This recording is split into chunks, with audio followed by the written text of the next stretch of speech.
to fix personal hotspot grayed out after iOS 26 update.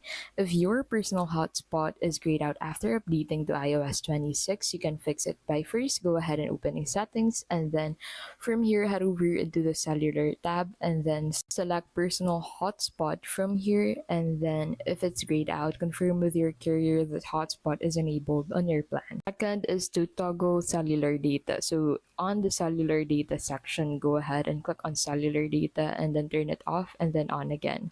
This refreshes the connection and may re-enable the hotspot option. Third is to reset network settings. So on your settings, head over to the general tab and then select transfer or reset iPhone and then select reset and then select reset network settings. This clears Wi-Fi, VPN, and APN settings that may block hotspot. Reconnect to Wi-Fi and re-enter password afterward. Lastly is to update carrier settings. So on your settings, head over to general and then head over to about. If carrier update is available, you'll see a prompt to install. Carrier updates often fix hotspot issues after iOS upgrades.